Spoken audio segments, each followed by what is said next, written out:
দরুদ ও সালাম বর্ষিত হোক আখিরি নবী, নবিকুল শিরোমণি, ইমামুল আম্বিয়া, নবী মুহাম্মদুর রাসূলুল্লাহ সাল্লাল্লাহু আলাইহি সাল্লামের উপর। আল্লাহুম্মা আমিন, আল্লাহুম্মা সাল্লি আলাইহি, আল্লাহুম্মা বারিক আলাইহি। বিভিন্ন ফুলে বিভিন্ন সেন্ট আছে। আপনাদের এখানে একটা দুটা করে তিনটে বক্তা চলে গেল, আমি চতুর্থ নম্বরে আছি। সবাই তো আর এক হবে না, সবারই মিজাজ তো এক হবে না, সবাই আমার মতো না হতে পারে, আমি সবারই মতো না হতে পারি। এক একটা বক্তা যেমন আমাকে কোনোদিন, আজ প্রথম বলছি, 23 বছরের বক্তব্য আজ প্রথম বলছি, আমার এই মাইকের স্ট্যান্ডটা খালি বাঁ দিকে করে দেন, বাইন করতে পারবো না, আমার ডান দিকে থাকবেই, এটা আমার জন্মগত অভ্যাস। যদি খালি স্ট্যান্ডটা বাম দিকে করে দেন, বলে 1 ঘন্টা চালান, ওই 10 মিনিট পারবো না, আল্লাহর কসম 10 মিনিট পারবো না, মিজাজ খারাপ হয়ে যাবে। যে কোনো স্টেজে উঠবো দেখবেন আমার ডান দিকে স্ট্যান্ড আছে, এটা অভ্যাস। এইভাবে আমি মানসিকতাটা তৈরি করেছি, তবেই না এই জায়গায় পৌঁছেছি। আজকের জালসাটা খুব ভালো লাগছে। বলো দুঃখের বিষয়, একটা বক্তার নাম করছি আপনাদের সামনে, মৌলানা আব্দুল আউয়াল, হলদিবাড়ি, লোহাপুরে শিক্ষক, একটা যোগ্য সম্পূর্ণ আলিম, যোগ্য সম্পূর্ণ আলিম, কিতাবি জ্ঞান আছে, আমাদের তো কিতাবের জ্ঞান নেই। যে বইটা দেবেন সেই বইটাও সুন্দর করে ছাত্রকে পড়িয়ে দিতে পারবে, কিন্তু ওকে যে জালসায় নিয়ে যায়, আদায় ডিউটি দেয় 9টা থেকে 11টা পর্যন্ত, অমুক 2 টাকা দিল আল্লাহকে জান্নাত দাও, অমুক 3 টাকা দিল আল্লাহকে পার করে দাও। এত বড় যোগ্য আলেমটাকে পাবলিক সমাজ অপব্যবহার করে, কাজে লাগায় না। আফসোস যে ওর কাছ থেকে দুটো যদি হাদিস শুনতো। আজকেও হানজালা আমার অনেক ছোট, আমি ওর বড়। যখন ইসলামপুরে পড়তাম ও আমার জুনিয়র, আমি সিনিয়র। তো খুব খুশি হলাম, মনিরামপুরের আগে একটা প্রোগ্রামে এসেছিলাম, তাও ভালো লেগেছিল। মনিরামপুর ইলামি লোক শোনে, শোনে, বোঝে। এবং এটা হয়েছে কেন, এই 2-3টি গ্রামে, মনিরামপুর, নারায়ণকর, ইলামি, তারানগর, কুসমানগর, এইগুলোতে আলেম আছে, বড় বড় জাইয়িদ আলেম আছে, যোগ্য সম্পূর্ণ আলেম আছে। সেই আলেমদের শিক্ষা দোয়া পেয়েছেন বলি এখানকার মানুষ এরকম ভালো। আর অন্য জায়গায় চলে যান, হইচই হচ্ছে। কিন্তু একটা কথা আফসোস করে বলছি, যতগুলি লোক বসে আছেন সবারই একটা মগজ আছে, সবারই একটা মগজ আছে, সবাইকে আল্লাহ দিয়েছে। তা আপনাদের মগজগুলো বলছে ইসলামী জালসায় চললাম, কিছু শুনবো, ভালো করে বসি। তাহলে এই লোকগুলো কি মগজ নাই যে দাঁড়িয়ে আছে? আমি ঢোকার সময় সবারই গায়ে হাত দিয়ে দিয়ে বসালাম, তাহলে এদের মগজগুলো এখন কি বলছে? আমার মাথা কাজ করছে না। আমি একটু মেন্টাল ঢুকে বসছে, আবার ওই চেয়ারের পেছনে বসছি, খানিক পরে আবার উঠবে। এরা কোন উদ্দেশ্যে বাড়ি থেকে বেরিয়েছে? দ্বিতীয় নম্বর, 1 2 3 4 5 6 7 8 9 10 11 12 13 14টা চেয়ার এদিকে আসবে। আপনার পেছনে লোক বসে আছে, আর আপনার বিবেকটা কি করে বলছে যে ওর সামনে আমি চেয়ারলে বসবো? এটা আপনাদের কাছে আমি শুধাইছি। যদি আমার ভুল হয়ে যায়, চেয়ারটা করে আমার মাথায় মেরে দেন, যে তোর হুঁশ নাই বে, ওর মুখে বসলাম তা কি হলো তোর? উঠেন, আরো উঠতে হবে। যতক্ষণ পর্যন্ত এই লোকগুলো আমার সাথে সাথে ক্লিয়ার না হবে, অতক্ষণ চেয়ার উঠাবো। পাছায় চেয়ার নিয়ে চলে যান আপনারা। আল্লাহ ওদেরকে যেন মওতের পর একটা করে চেয়ারের ব্যবস্থা করে দিও। আর আপনারা এই লোকগুলো মরলে কবর একটা করে চেয়ার দিয়ে দেন। তুই অভ্যাস কর, এই চেয়ারটা সরাও, ফের তুই বসবি নাকি? তুই নিচে বস, ছোট ছিল। এবার ভালো লাগলো যে লোকটি দেখতে পেয়েছি, আলহামদুলিল্লাহ। এখন আমি বায়ানের দিকে আগাচ্ছি। আজকে যেটা বলার নিয়ত করেছি, এই তুই বসবি না, তুই বসবি না, ভাগ, এই তোরা দুজনে বস, তোদের চামড়া মোটা, এটা আমি বুঝতে পেরেছি, বস। হ্যাঁ, চামড়া মোটা বললাম তো, বসলো। ওইদিকে গাড়িতে চেপে বসে আছে, ওর পাছায় বাঁদরের হাড় আছে, যে উঁচু জায়গা না হলে ওর পাছা যেন নিচে বসতে চাইছে না, গাড়ির ওপরে বসে। কত রকম মানুষ, আর সবাই বদ নয়, বদ আমি, আমার চোখই আবার এগুলো পড়ে, নসিব খারাপ। এখন যে আয়াতগুলো আপনাদের সামনে পড়েছি, কিছু কথা আপনাদেরকে খুব হৃদয়ের ভিতর থেকে বলবো। সাপে না কাটলে সাপের বিষের যাতনা মুখ দিয়ে বলে বোঝানো যাবে না। সাপে না কাটলে সাপের বিষের যাতনা মুখ দিয়ে বলে মানুষকে বোঝানো যাবে না। সেই জিনিসটা আপনাদের কাজকে কিছু বোঝাতে চাইছি, যেটা পশ্চিমবঙ্গে চলছে। সারা পশ্চিমবঙ্গ জুড়ে মুসলমানদের ওপরে কালো মেঘ এসেছে। শুধু পশ্চিমবঙ্গে নয়, পৃথিবীর সমস্ত কোণে কোণে মুসলিম নামে যে জাতিটা আছে তার উপরে রোলার চলছে, রোলার রোলার। কেন, কি হয়েছে? মালাকুম, এদের উপরে এত অত্যাচার চলবে কেন? আমাকে একজন হাজি সাহেব প্রশ্ন করেছিলেন। পাহাড়ে পাথর আনতে গেছিলাম মাদ্রাসা মসজিদের জন্য। অনেক ক্যাসারের মালিক, তিনি কোটিপতি। ভাই লোকটা ভালো, 5 ওয়াক্ত নামাজ নয়, তাহাজ্জুদও পড়ে, মুখে দাঁড়িয়ে আছে, হাজি সাহেব মানুষ, পরেশগার মানুষ। যখন মায়ানমারে অত্যাচার চলে, মায়ানমারের ফুল নকশাটা এখন ভারতবর্ষে চালু করেছে, তো যখন অত্যাচার করে তখন হাজি সাহেব আমাকে জিজ্ঞেস করছে, বলতে কেমন লাগছে মৌলানা, তাও তো আপনাকে জিজ্ঞেস করছি, এত অত্যাচার চলছে, তা আল্লাহ এখন কি করছে? প্রশ্নটা ঠিক আছে, আমার আল্লাহ কি করছে? আল্লাহকে তো 1 সেকেন্ড লাগবে না, মুহূর্তের মধ্যে বিশ্বটাকে চেঞ্জ করে দিতে পারেন আল্লাহ।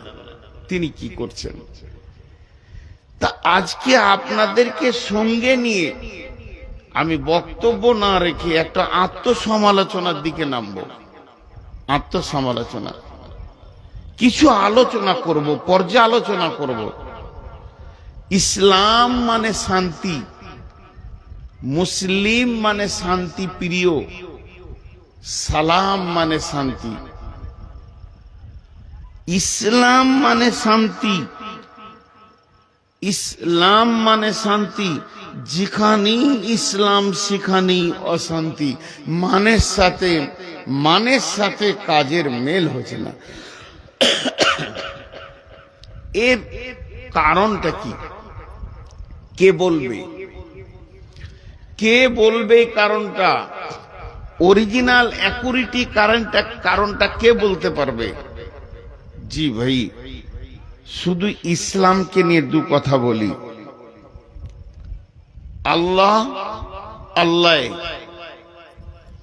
আল্লাহর পরিচয় আমাদের কাছে আছে। আল্লাহু আহাদ, আল্লাহু সামাদ, লাম ইয়ালিদ ওয়া লাম ইউলাদ ওয়া লাম ইয়াকুল লাহু কুফুয়ান আহাদ। হু আল্লাহু আহাদ। কুল, বলো তুমি, ওই আল্লাহ এক। আল্লাহু সামাদ, তিনি কাউকে তাওয়াক্কা করেন না। লাম ইয়ালিদ ওয়া লাম ইউলাদ, তিনি কারো পিতা নন, তার কেউ পিতা নাই। ওয়ালাম ইয়াকুল লাহু কুফুয়ান আহাদ, তিনার মতো পৃথিবীতে কেউ নাই। শেষ হয়ে গেল পরিচয়। আবার আল্লাহর পরিচয় বিভিন্ন ভাবে আছে। ইন্নাল্লাহ আলিমুম বিজাতিস সুদূর, ইন্নাল্লাহ আলা কুল্লি শাইইন কাদির, ইন্নাল্লাহ গফুরুর রহিম। জি, এগুলো কার্যক্ষেত্রে বিভিন্ন রকম সিফত বলা হয়েছে। আল্লাহকে আমরা চিনেছি, আল্লাহকে বুঝেছি, শেষ, যতটাই বুঝেছি। এরপর আবার আকীদা ডিপলি কথা আছে, আল্লাহকে কিভাবে মানতে হবে, শিরক করা যাবে না, কি করা যাবে না, ওদিকে আমি যাচ্ছি না। দ্বিতীয় নম্বর, নবী মুহাম্মদুর রাসূলুল্লাহ সাল্লাল্লাহু আলাইহি সাল্লাম সম্পর্কে কে? তিনি হলেন আশহাদু আল্লা ইলাহা ইল্লাল্লাহ ও আশহাদু আন্না মুহাম্মাদান আবদুহু ওয়া রাসূলুহু, মুহাম্মদ সাল্লাল্লাহু আলাইহি সাল্লাম তিনি হলেন আল্লাহর প্রেরিত রসুল এবং তিনার গোলাম। তিনাকে পাঠানো হয়েছিল কেন? তিনি আমাদের মাঝে এসে কোন কাজ করে যাবে? লাকাদ কানা লাকুম ফি রাসূলিল্লাহি উসওয়াতুন হাসানা, তোমাদের জন্য আমি উত্তম নমুনা স্যাম্পল আইডিয়াল করে পাঠালাম আমার নবী মুহাম্মদ সাল্লাল্লাহু আলাইহি সাল্লামকে। অতএব তোমরা যদি আল্লাহকে পেতে চাও তো নবী মুহাম্মদ সাল্লাল্লাহু আলাইহি সাল্লামের মতো হয়ে যাও। দুটো বুঝে এলো, 3 নম্বরটা বুঝে আসছে না। ইসলাম, অবিল ইসলামে দীনান, দোয়াটা এইরকম আছে রাজিতু বিল্লাহি রব্বাও অবিল ইসলামে দীনান ওবি মুহাম্মাদিন নবিয়্যা সাল্লাল্লাহু আলাইহি সাল্লাম। আমি সন্তুষ্ট আছি আল্লাহকে রব মেনে নিয়ে, আমি সন্তুষ্ট আছি নবী মুহাম্মদ সাল্লাল্লাহু আলাইহি সাল্লামকে নিজের জীবনের নবী মেনে নিয়ে, এবং আমি সন্তুষ্ট আছি দিন ইসলামকে মেনে নিয়ে। তাহলে আল্লাহকে বুঝলাম, নবীজিকে বুঝলাম, নবীজির পরিচয়, নবীজির নাম হলো মুহাম্মদ সাল্লাল্লাহু আলাইহি সাল্লাম, ওনার আব্বার নাম হলো আব্দুল্লাহ, মায়ের নাম আমিনা।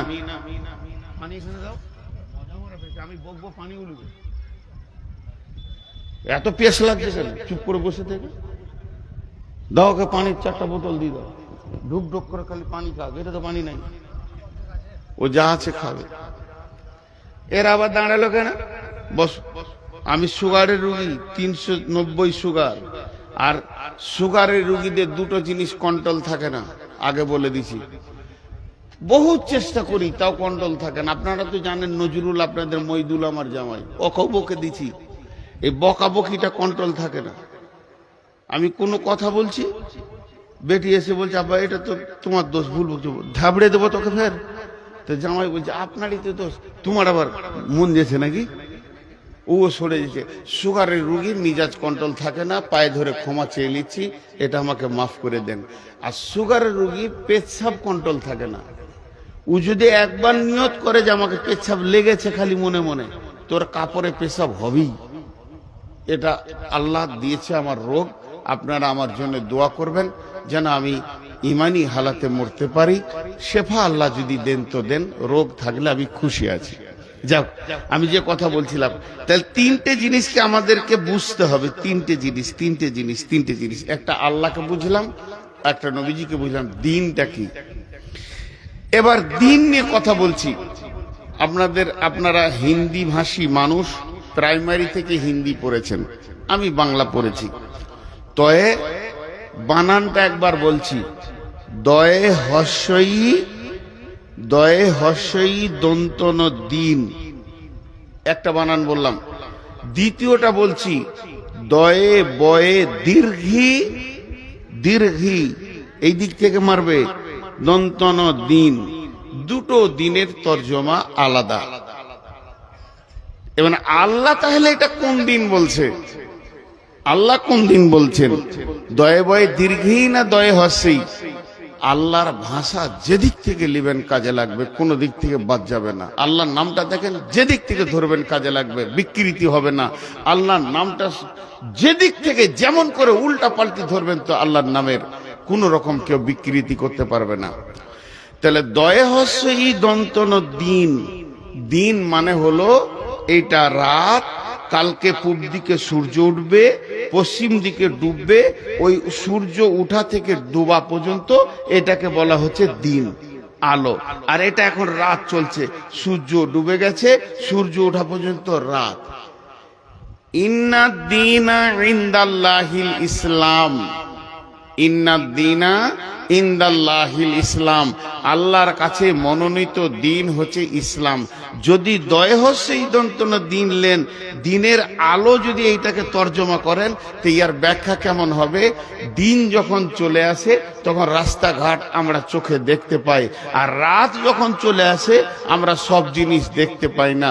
তার দিন যখন চলে আসে, ওটা আমার মা, ওটা আমার খালা, ওটা আমার বিটি, ওটা আমার বিবি, ওটা আমার নানি, এটা আমার আমার আব্বা, এটা আমার ভাই, এটা আমার বন্ধু, সব পরিষ্কার, রাস্তা পরিষ্কার, বাইক চালাবো তো খালটা দেখতে পাবো, এর নাম হলো দিন। আর রাত, রাত মানে মা গেল না খালা গেল, চাদর পরে বুঝতে পারলাম না, বেটিটা গেল মনে হচ্ছে না বোনটা গেল, এটা ভাই না বন্ধু।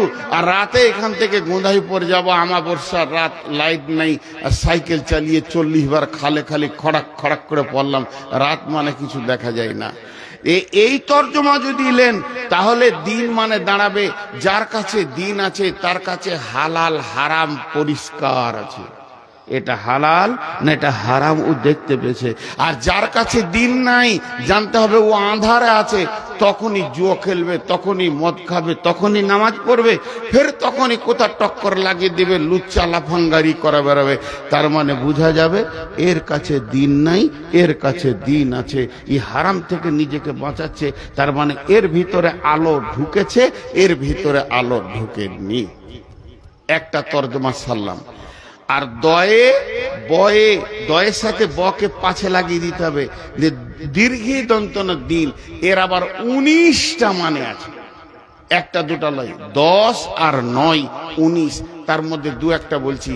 দিন মানে অনুগত্য, দিন মানে প্রভুত্ব, দিন মানে শাসন বিচার, দিন মানে রাষ্ট্র শাসন, দিন মানে চলাফেরা, দিন মানে বোঝ, দিন মানে সমাজ, দিন মানে রুলস, দিন মানে প্রসিডিওর, দিন মানে আপনার কিরা আইন, আইন চলাফেরার আইন, সবগুলো আপনি দেখেন মিলিয়ে এলেন। দিন কার? আল্লাহর। আইন চলবে কার? আল্লাহর। দিন কার? আল্লাহর। দিন দিয়েছে কে? আল্লাহ। হুকুম চলবে কার? আল্লাহর। শাসন চলবে কার? আল্লাহর। আল্লাহ ছাড়া কারো শাসনে চলা যাবে না, এর মানে হলো দিন। এর নাম রাখা হলো ইসলাম।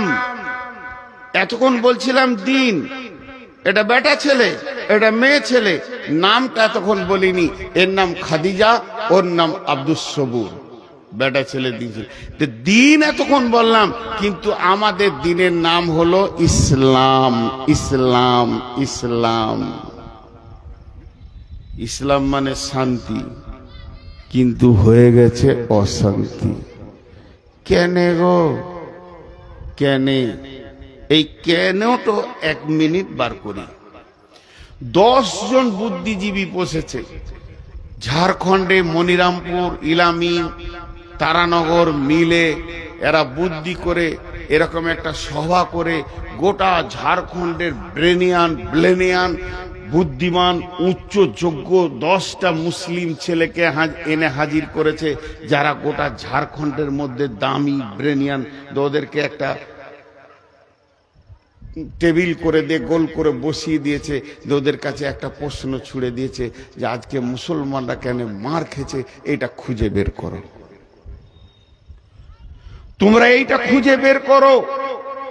তুমি বিদেশ থেকে ইঞ্জিনিয়ারিং পড়াশোনা করে এসছো, তুমি আমেরিকা থেকে ডাক্তারি পড়াশোনা করে এসছো, তুমি না মুসলিম সন্তান? তুমি বিদেশ থেকে আন্তর্জাতিক ব্যারিস্টার হয়েছো, তুমি বিদেশ থেকে হাকিমি শিখে এসছো, তুমি বিদেশ থেকে সব থেকে বড় পণ্ডিত হয়েছো, তুমি প্রিন্সিপাল হয়েছো, তুমি প্রফেসর হয়েছো। তোমাদেরকে গোটা ঝাড়খণ্ড ছেঁকে চুনাও করে 10টাকে এনেছি, শুধু এই সমস্যাটাকে খুঁজে বের করে দিতে হবে, আর এর সমাধান কি সেটাও বের করে দিতে হবে। 10 জন বসেছে, ওদের পাশে কেউ যাচ্ছে না। 10 ঘন্টা টাইম দেওয়া হচ্ছে, পানি দেওয়া হচ্ছে, খাবার দেওয়া হচ্ছে, বের করো বের করো। এই রোগটা আগে যতক্ষণ না বের করতে পারবে ততক্ষণ পর্যন্ত এর শেফার ওষুধ খুঁজে পাওয়া যাবে না। আপনি আপনার গ্রামের ডাক্তারের কাছে যান, 50টা গুলি দিয়ে দেবে ট্যাবলেট, যেটা হোক একটা কাজে লেগে যায়। যদি পাস করার ডাক্তার কাছে যান, বুঝে সুঝে 2-5টা 10টা লিখবে। কিন্তু ব্যাঙ্গালোরের ডাক্তার কাছে যান, ওদের কাছে মানুষ কেন যায়? ওদের কাছে মানুষ গেলেই ওষুধ লিখবে না, আগে 1 দিন 2 দিন চেক আপ করবে, খালি চেক আপ। আমি একবার গেছি, 4 দিন খালি বডি চেক আপ করছে, ওষুধ লিখছে না। বলছে আরো 1 দিন থাকো, আর 1 দিন রহিয়ে। এই করতে করতে 4 দিন 5 দিন পর গোটা বডিটা খুঁজে বার করে আমার রোগ বার করে তারপরে প্রেসক্রিপশন লিখলো। এটা হচ্ছে ওদের বুদ্ধি। তা এদেরকে বলছি যে সারা বিশ্বের মুসলমান, এই ফিলিস্তিনের মুসলমান, এই ভারতবর্ষের মুসলমান, মায়ানমারের মুসলমান, বাংলাদেশের মুসলমান, পাকিস্তানের মুসলমান, চীনের উইঘুরের মুসলমান, সুদানের মুসলমান, আজকে কোন জায়গায় নিরাপত্তা নেই। ঘটেছে কি? ঘটেছে কি? এদের মধ্যে যার যেমন ব্রেন ছিল সে সেরকম বলল। সবগুলোই আতরের বোতল, কিন্তু সেন্ট এক হবে না। সেন্ট এক হবে না। বোতল খুলবেন, আলাদা আলাদা সেন্ট, সবই ভালো। যাদের যা বুদ্ধি ছিল বলা হয়ে গেল। কেউ বলছে এটা আরএসএস এর চাল, কেউ বলছে বিজেপির চাল, কেউ বলছে না এটা তৃণমূলের চাল। এই বলতে বলতে সবাই বলে দিল। শেষকালে বাকি থাকলো কে? বাকি থাকলো আমাদের একজন বড় গণ্যমান্য ব্যক্তি আনা হয়েছে, তার বাড়ি ধরেলেন সৌদি, মদিনা ভার্সিটির প্রিন্সিপাল। ওকে বলা হচ্ছে আপনি এবার বলেন। উনি শুরু করলেন, বিসমিল্লাহির রহমানির রহিম। কুল ইন কানা আবাউকুম ওয়া আবনাউকুম وإخوانكم وأزواجكم وعشيرتكم وأموال اقترفتموها وتجارة تخشون كسادها ومساكن ترضونها أحب إليكم من الله ورسوله وجهاد في سبيله فتربصوا حتى يأتي الله بأمره والله لا يهدي القوم الفاسقين। উনি ফয়সালা দিয়েছেন। ফয়সালাটা কি? যতগুলো মানুষ বসে আছেন মনে মনে একটা দাঁড়ি নিয়েছেন, তারাজু মনে রাখেন, দাড়িটা হাতে নিতে হবে না, দিয়ে হাত দিয়ে দাড়িটা ধরেন। আমি যেমন মনে মনে করতে বলছি এরকম করেন। দাড়িটা হাত দিয়ে ধরেন। দাড়ির দুটা পাল্লা আছে, একদিকে ডান দিকে একটা আছে, বাম দিকে একটা আছে। ডান দিককার পাল্লাটা মুছেলেন, বাম দিককার পাল্লাটা মুছেলেন। যে বাম দিককার পাল্লায় 8টা জিনিসকে চাপান, 8টা মাল, 1 2 করে 8টা। আমি বলে যাচ্ছি, চাপান আপনারা মনে মনে। বিসমিল্লাহির রহমানির রহিম। آباؤكم وأبناؤكم وإخوانكم وأزواجكم وعشيرتكم وأموال اقترفتموها وتجارة تخشون كسادها ومساكن ترضونها। তোমার বাপের মহব্বত, তোমার সন্তানের মহব্বত, তোমার ভাইয়ের মহব্বত, তোমার বিবির মহব্বত, তোমার বন্ধুর মহব্বত, সঞ্চিত মাল, ব্যাংক ব্যালেন্স যেটা জমা করেছো সেই মালটার মহব্বত, চাকরি বাকরি ব্যবসা বাণিজ্যের মহব্বত, আর 8 নম্বরে যে ঘরটা তুমি অট্টালিকাটা বানিয়েছো এই ঘরটার মহব্বত। টোটাল 8টা মালকে বাম পাল্লায় চাপিয়ে দাও, বাম পাল্লায় রেখে দাও। এবার ডান পাল্লাটা যে তোমার ফাঁকা আছে ওখানে 3 জনকে চাপাও।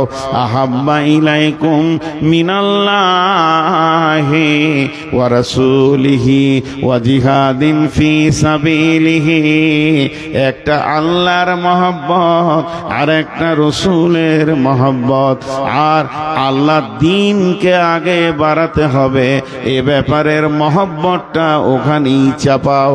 যে 3টে জিনিস, একদিকে থাকলো 8টা, একদিকে থাকলো 3 3টি, বাম দিকে থাকলো 8টা, ডান দিকে থাকলো 3টি। আল্লাহ বলছেন তোর মনের দাড়িটা এবার ওপর দিকে তোল, তুলে তুই নিজে তাকিয়ে দেখ কাঁটার দিকে। তার মানে তোর অন্তরটা 3টের মহব্বত বেশি না 8টার মহব্বত বেশি? যদি 3টের মহব্বত হয় তাহলে তুই ইমানদার, যদি 8টার মহব্বত বেশি হয়, তুলনামূলক 3টের মহব্বত যদি কম হয়ে যায়, আল্লাহ বলছেন তুই ফাসেক হয়ে গেলি। শুনেলে ফাতার আব্বাসু ফাতার আব্বাসু ফাতার আব্বাসু হাত্তা ইয়াতি আল্লাহ বিআমরিহি, অপেক্ষা কর, অতক্ষণ পর্যন্ত কর যতক্ষণ পর্যন্ত আল্লাহর হুকুম না এসেছে। ওয়াল্লাহু লা ইয়াহদিল কওমাল ফাসিকিন, আল্লাহ ফাসিকদেরকে কোনো দিন হেদায়েতের রাস্তা দেবেন না।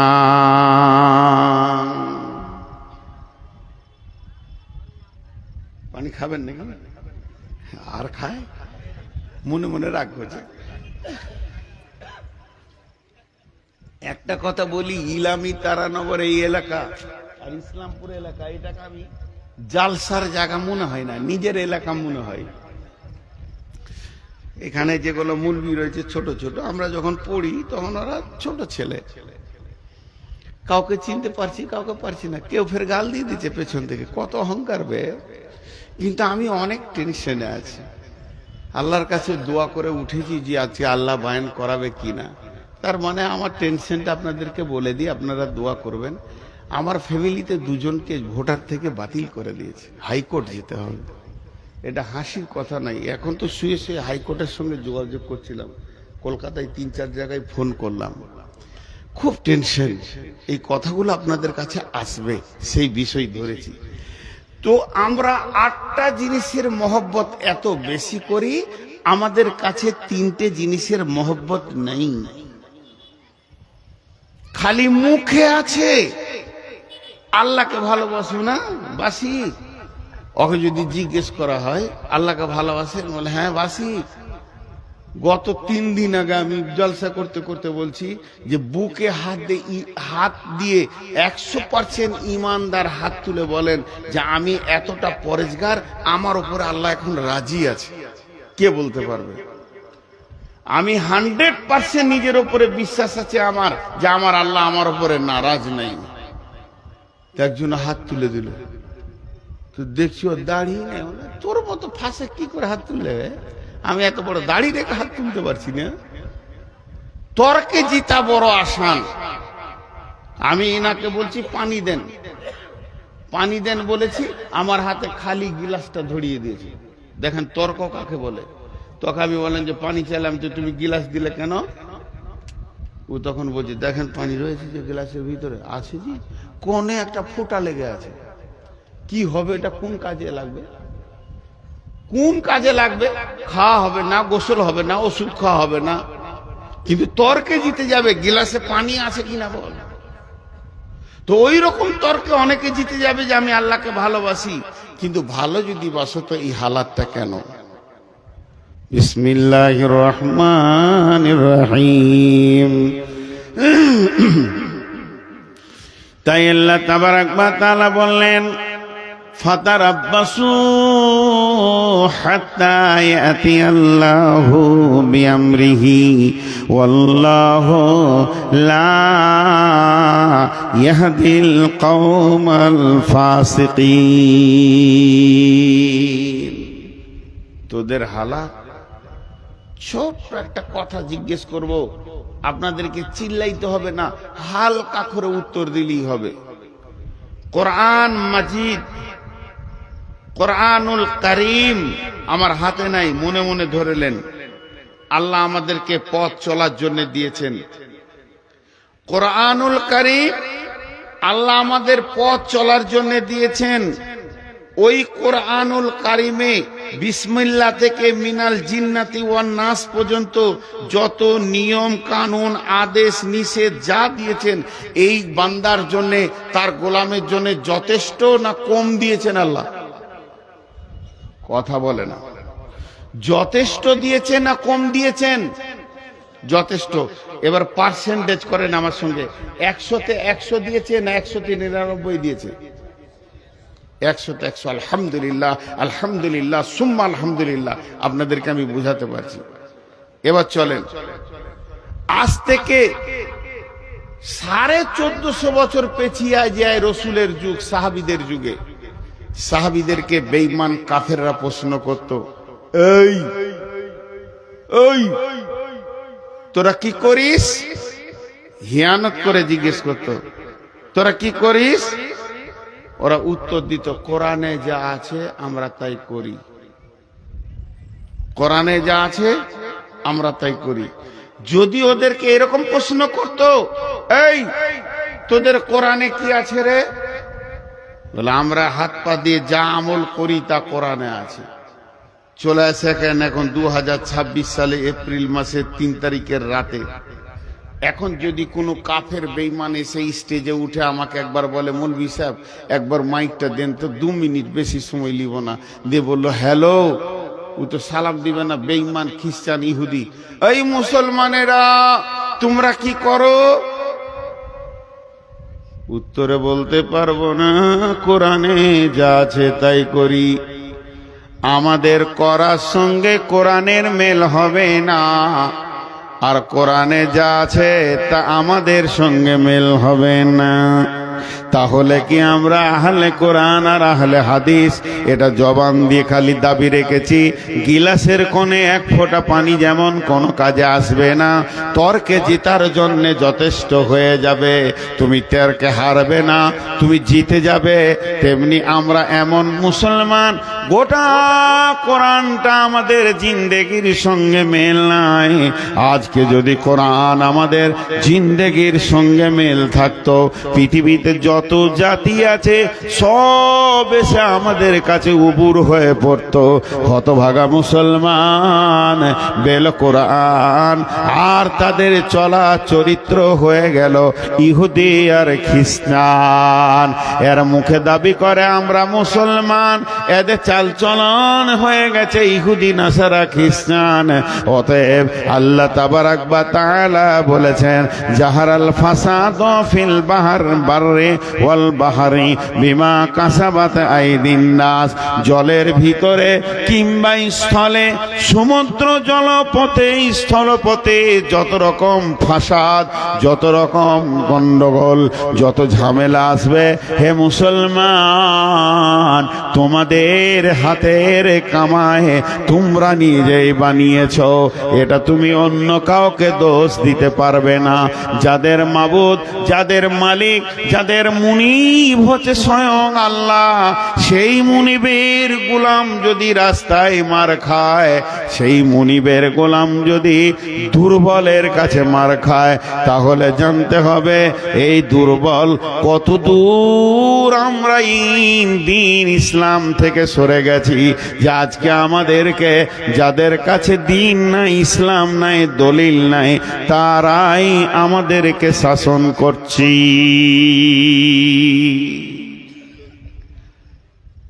জি, একটা স্বপ্নের কথা বলবো। বিশ্বনবী ফজরের নামাজ পড়ে মুক্তাদিদের দিকে ঘুরে বসে জিকির আজকার করতেন। কোন দিন বলতেন, কেউ স্বপ্ন দেখেছো? স্বপ্ন দেখেছো তো বলো, স্বপ্নের মানেটা আমি করব। কোন দিন নবীজি নিজে স্বপ্ন দেখতেন, যে বলতেন আমি এই জিনিস রাত্রিতে দেখলাম। কোন দিন আবার সাহাবীরা স্বপ্ন দেখলে মসজিদে সালাম ফিরা হয়ে গেলে উঠে দাঁড়িয়ে বলতেন, ইয়া রাসূলুল্লাহ, আজকে রাত্রিতে আমি ঘুমে একটা বড় স্বপ্ন দেখেছি, স্বপ্নটা আপনাকে বলছি, এই স্বপ্নটা তর্জমাটা করে দেন। অনেকক্ষণ থেকে ডিস্টার্ব করছে। এইটা হতো।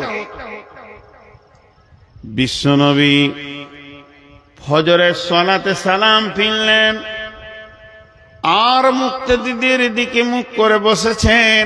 এমন সময় একজন সাহাবী উঠে দাঁড়ালেন আর বললেন, ইয়া রাসূলুল্লাহ, ইয়া হাবিবাল্লাহ, দয়ার নবী গো, আজকে রাত্রিতে আমি স্বপ্ন দেখলাম। আমি স্বপ্নটা আপনাকে বলছি, স্বপ্নের মানেটা আপনি আমাকে বুঝিয়ে দেন। সাহাবীটা যখন কাছে আসতে লাগলো, বাকি সাহাবীরা ঘেরে বসে গেলেন। হযরতে আবু বকর নবীজির পাশে বসলেন, মুক্তাদিদের দিকে মুখ করে। ওই লোক বলতে শুরু করলেন, ইয়া রাসূলুল্লাহ, আমি স্বপ্নের ভিতরে দেখছি একটা বিরাট কালো মেঘ, ঘন মেঘ আমার মাথার ওপরে। মনে হচ্ছে যেন এখনই বৃষ্টি শুরু হবে, কিন্তু দেখলাম ঠিক কিছুক্ষণ পরে বৃষ্টি শুরু হয়ে গেল। আর বৃষ্টির যখন পড়তে লাগলো, বড় আশ্চর্যের বিষয়, পানির বৃষ্টি হয়নি, দুধের বৃষ্টি নয়, শরাবের বৃষ্টি নয়, দয়ার নবী মধু বর্ষণ হচ্ছে। জিন আর ইনসান সেই মধুকে খাওয়ার জন্য ভিড় লাগিয়েছে। কেউ পেট ভরে খেয়েছে, কেউ সামান্য খেয়েছে, কেউ এক দু ঘুট খেয়েছে, কেউ আবার খেলো না, দয়ার নবী। তারপরে পরে দেখলাম ওই বৃষ্টির ভিতর দিয়ে একটা লম্বা রশি ঝুলছে। একটা লোক রশি ধরে ওপর দিকে চলে গেল, দ্বিতীয় নম্বর লোকটা চলে গেল, তৃতীয় নম্বর লোকটা যখন চড়তে গেল, দড়িটা কেটে গেল, ছিঁড়ে গেল, পড়ে গেল। কিন্তু লোকটি বড় মজবুত ছিল, গিঁড়া লাগিয়ে আবার উঠে চলে গেল দড়ি ধরে। নবীজি গো, আমার ঘুম ভেঙে গেল। আবু বকর বসে আছেন রসুলের পাশে। তা আবু বকর কি করছে, যে স্বপ্ন দেখেছে ওর মুখের দিকে একবার দেখছে, রসুলের মুখের দিকে একবার দেখছে, আবার ওর দিকে দেখছে, আবার এদিকে দেখছে। আল্লাহ নবী বলছে, আবু বকর তুমি কেন এমন করছো? বলছে, হুজুর ও স্বপ্নে কি দেখেছে এই মানেটা আমি করে দিতে পারবো। আমি আজকের স্বপ্নের মানেটা বলে দিতে পারবো, কিন্তু আপনি যদি পারমিশন দেন, ভুল হলে তো আপনি আছেন। নবীজি বলেন, আবু বকর তুমি বলো। মুসলমান কান করে শুনেন। আবু বকর বলছেন, ভাই প্রথম নম্বরে তুমি দেখেছো কালো মেঘ, ওটা মেঘ নয়, দিন ইসলামের সুশীতল ছায়া। দুই নম্বরে দেখেছ ওই মেঘের মধু বর্ষণ হচ্ছে, ওটা মধু নয় রে বন্ধু, আল্লাহর কালাম পাক নাজিল হচ্ছে, কোরআন। তিন নম্বরে দেখেছ জিন ইনসান সেই মধু খেতে এসেছে। কেউ পেট ভরে খেলো, কেউ সামান্য খেলো, কেউ এক ঘুট দু ঘুট খেলো, কেউ খেলো না।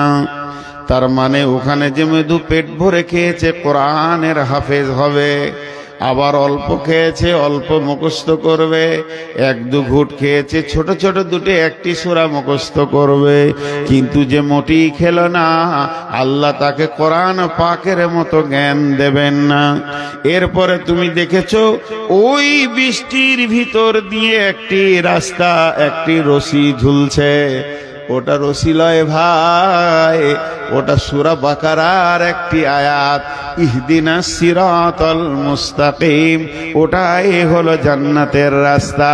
তুমি একজনকে দেখেছো চলে গেল, তীরে কেউ নয়, তিনি হলেন নবী মুহাম্মদুর রাসূলুল্লাহ সাল্লাল্লাহু আলাইহি ওয়াসাল্লাম। ওই রাস্তায় চলে গেলেন। তারপরে আর একজনকে দেখেছো, সেটা আমি আবু বকর চলে গেলাম। তারপরে তিন নম্বরের লোকটা রশি ধরতে গেল, কেটে গেল, ওটা হলে হযরতে উমর, ওকে শহীদ করা হবে, ও উঠে চলে গেল। তোমার ঘুম ভেঙে গেল। এটা হলো ইসলামের সুশীতল ছায়া। কোনো একদিন এ দেশের মাটিতে কালেমার পতাকা উড়বে, তৌহিদের পতাকা উঠবে।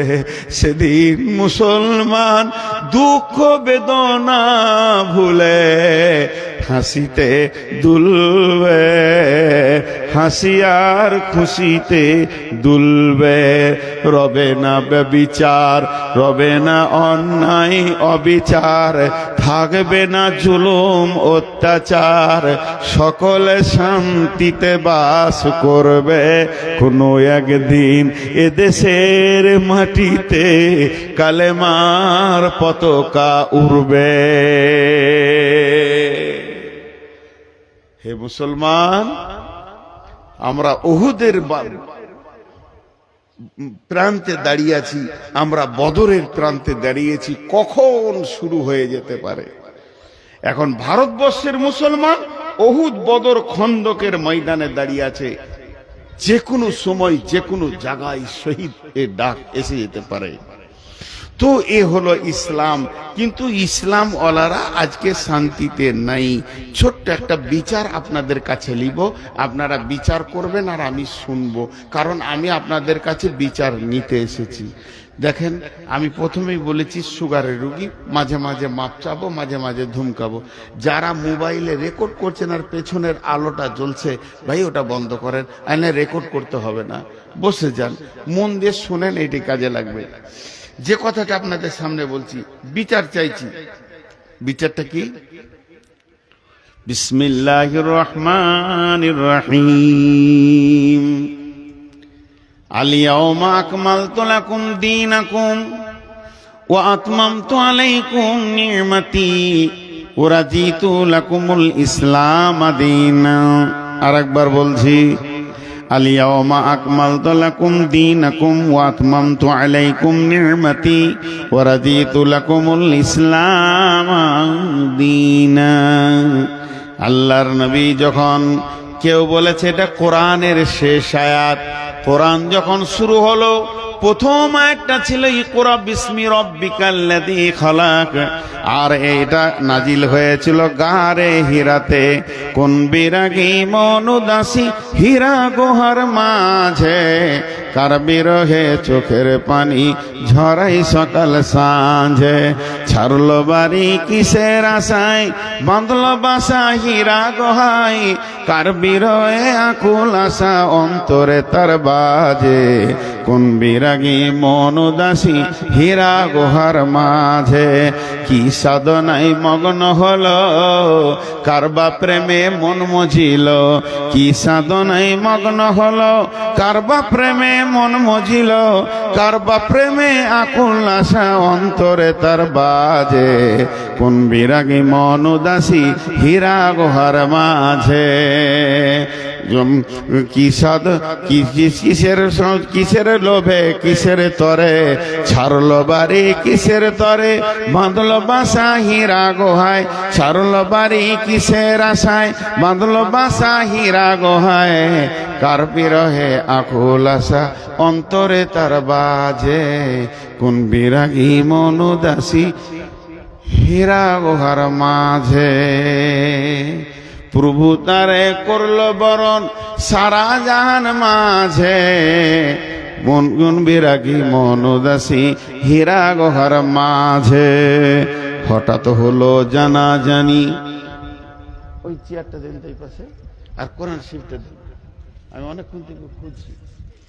হঠাৎ হলো জানাজানি, হঠাৎ হলো জানাজানি, কানাকানি আসলো প্রিয়র অসীম বাণী। আধার ধারা ওজল হলো কোরআন নূরের তাজে। কোন বিরাগী মন উদাসী হীরা গুহার মাঝে। সূর্য যত আলো না করতে পারে, সূর্য আমেরিকাকে আলো করেছে, কিন্তু এখন ভারতকে আঁধার রেখে দিয়েছে। যত বড়ই সূর্য হোক না কেন, একসাথে পৃথিবীকে আলো করতে পারবে না। আমার আল্লাহর কালাম পাক সারা বিশ্বকে আলো করে দিয়েছে। পায়খানার ভিতরেও দলিল দিয়ে দিয়েছে, বিবির সঙ্গে কম্বলের ভিতরে গোপনে থাকবে সে দলিল বলে দিয়েছে। আলো এমন একটা জায়গায় নাই যে ইসলামের আলো পৌঁছায়নি, আর দিনের আলো সব জায়গায় পৌঁছে যাবে। কারণ সূর্যের আলো সব জায়গায় না পৌঁছাতে পারে, কিন্তু কোরআনের আলো সব জায়গায় পৌঁছে যাবে। তাই একটা কথা বললেন, কিসের বোঝা বহন্তরে, গড়ল তারে যত্ন করে, কার বিরহে আকুল আশা অন্তরে তার বাজে, কোন বিরাগী মন উদাসী হীরা গুহার মাঝে। শুরু হলো ইকরা দিয়ে, এবার ইকরা দিয়ে শুরু হলো গাছটা উঠতে উঠতে আয়াত চলতে চলতে চলতে চলতে চলতে চলতে শেষ আয়াত নাজিল হচ্ছে আরাফাতের ময়দানে। এটা গারে হিরাতে নয়, তবে এইটা মতান্তর আছে। কেউ বলেছে এই আয়াতের পর আরো কয়েকটা আয়াত নাজিল হয়েছিল, তবে একদল বলেছে না এটা শেষ আয়াত। আর জিবরাইল আমিন এসে আরাফাতের ময়দানে জাবালে রহমতের কাছে বিশ্বনবী যখন উটের ওপরে রয়েছেন, এমন সময় জিবরাইল এসে বললেন, আলিয়াউমা আকমালতু লাকুম দীনাকুম ওয়া আতমামতু আলাইকুম নি'মাতি ওয়া রাদিতু লাকুমুল ইসলাম দীনা। এমন একটা দিন, আজকে দিনটা এমন একটা দিন, আরাফাতের দিন, আজকে বিশ্ব মানবকে মাফ করার দিন, আজকে হজের আরাফাতের দিন। হে আমার সাহাবীরা শুনে নাও, আজকে কোরআনকে কমপ্লিট করে দেয়া হলো। আল্লাহ বলছেন আমি দিনকে কমপ্লিট করে দিলাম, আমার যে নিয়ামতটা তোদেরকে দেওয়ার কথা ছিল পরিপূর্ণ দিয়ে দিলাম, এবং আমি দিন ইসলামের ওপরে রাজি হয়ে গেলাম।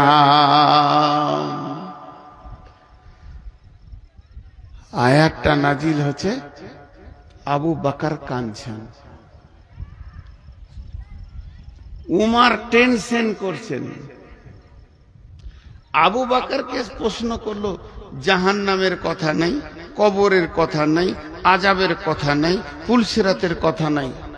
আয়াতটাতে কি আছে? আজকের দিনে তোমাদের দিনকে পরিপূর্ণ করে দেয়া হলো, আল্লাহ তার যে নিয়ামতটা দেওয়ার কথা পরিপূর্ণ দিয়ে দিল, কমপ্লিট করে দিল, আর আল্লাহ এই ইসলামের উপরে রাজি হয়ে গেল। রাজিতু লাকুমুল ইসলাম দীনা, আমি রাজি হয়ে গেলাম। কানলেন কেন? আবু বকরকে বলছে, আবু বকর তুমি কাঁদছো কেন? আবু বকর বলছে, বুঝতে পারছো না এই আয়াতটা কি বলছে? আয়াতটা বলছে দিন কমপ্লিট হয়ে গেল, এর মানে হচ্ছে নবীজি আর থাকবেন না, দুনিয়া থেকে চলে যাবেন। আমি ওই জন্য কাঁদছি, যে কাজে উনি এসেছিলেন ওই কাজটা কমপ্লিট হয়ে গেছে, আর থাকবে? ওর তো শেষ, এবার রিটার্ন হবে, চলে যাবে, এই জন্য কাঁদছি। উমর বলছেন, উমর তুমি আয়াত থেকে কি পেলে? উমর উত্তর দিল, যেদিন কোনো কাজ শুরু হয় প্রতিদিন কাজটা ওজন বাড়ে। যখন কোনো কাজ শুরু হয়, শুনেলেন একটা গ্রিল, এই ফাঁকটা একটা গ্রিল বানাবো, একটা মসজিদে একটা গ্রিল বানাবেন। যেদিন গ্রিলের অ্যাঙ্গেল দিতে শুরু করলো, ওর ওজন বাড়তে লাগলো।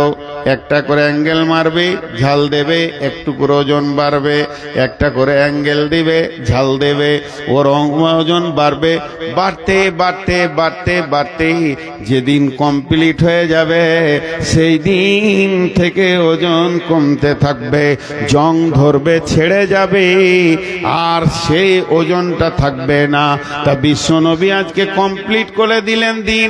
এই দিনটা যে অবস্থায় নবীজি ছেড়ে চলে যাচ্ছেন, উম্মতরা ওই অবস্থায় রাখতে পারবে না।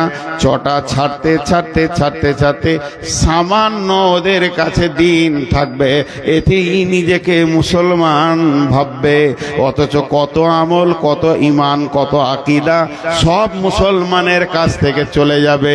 এই গ্রিলে জং ধরতে ধরতে সামান্য দুটি অ্যাঙ্গেলে গিয়ে টিকবে, মুসলমান আসল দিনকে আর রাখতে পারবে না। বলেন, আমি আপনাদের কাছে ছোট্ট করে আবদার করে ছোট ভাইয়ের মতো জিজ্ঞেস করছি, আমাদের মুসলিমদের একটা বিয়ে বাড়িতে দিন আছে, একটা মরা ঘরে দিন আছে, একটা ছেলে জন্ম নিল সেখানে পরিপূর্ণ দিন আছে, না কোনো অনুষ্ঠানে পরিপূর্ণ দিন আছে, না নিজের মাথা থেকে পা পর্যন্ত দিন আছে? দিন সব জায়গায় যেন ছেড়ে চলে গেছে, তারপরেও ভাবছে আমি মুসলমান। জি, তারপরেও ভাবছে আমি মুসলমান। কেউ 5 ওয়াক্তে নামাজে জানে শান্তি পেছে না, সে রাতে উঠে হু হু করে আল্লাহর কাছে কাঁদছে তাহাজ্জুদে। আবার কেউ 5 ওয়াক্ত নামাজ পড়ে মনে করছে আমার মতো মুসলমান কে আছে। কেউ আবার শুধু জুমাটা পড়ে মনে করছে যে আমি ইসলামে টিকে আছি। তাহলে ইসলামটা কেমন এখন খুঁজে পাওয়া মুশকিল হয়ে যাচ্ছে। আবার কেউ শুধু জানাজা পড়ে আর 2টো ঈদের নামাজ পড়ে, সে মনে করে আমার মতো ইসলামওয়ালা কেউ নাই, আমি তো ইসলামে আছি। তাহলে ইসলাম কমপ্লিট কোনটা, কে কম করছে কে বেশি করছে, ইসলামের পরিপূর্ণতেই আমরা দাঁড়িয়ে নাই। আমাদের কাছে ইসলাম নাই। অন্য জাতিকে দোষ দেবেন না, হিন্দুকে দোষ দেবেন না, খ্রিস্টানকে দোষ দেবেন না, ইহুদিকে দোষ দেবেন না, নাসারাকে দোষ দেবেন না, কোন বিজেপিকে দোষ দেবেন না, দোষ দিয়েন না বজরংকে, কোন বজরংয়ের দোষ নাই, না আরএসএস এর দোষ আছে, না শিবসেনার দোষ আছে। ইস ঘর মে আগ লাগি হ্যায় ঘর হি কি চিরাগ সে, इस घर में आग लगी है घर ही की चिराग से। আপনাদের কাছে বিচার চাইতে গিয়ে আমি একটা লম্বা আয়াত পড়ে তর্জমা করে দিলাম। এখন আমি বিচার প্রার্থী, আপনারা জজ, বিচার করে দেন। বচনে বচনে বিটি হারাইল ক্যাথা, ভেরলের যুদ্ধতে গেল শিয়ালের মাথা, মা বিটিতে ঝগড়া করে বটি পড়ল নাকে, 3 জনের মধ্যে দোষ দিব কাকে? করে দেন বিচার। আবার আপনারা জ্ঞানী মানুষ বসে আছেন। হাজি ভাই, রাস্তায় একটা সাইকেল যেছে আর একটা লোক হেঁটে যেছে, যদি অ্যাক্সিডেন্ট হয়ে যায় কাকে মারবেন? দোষ। কিন্তু যার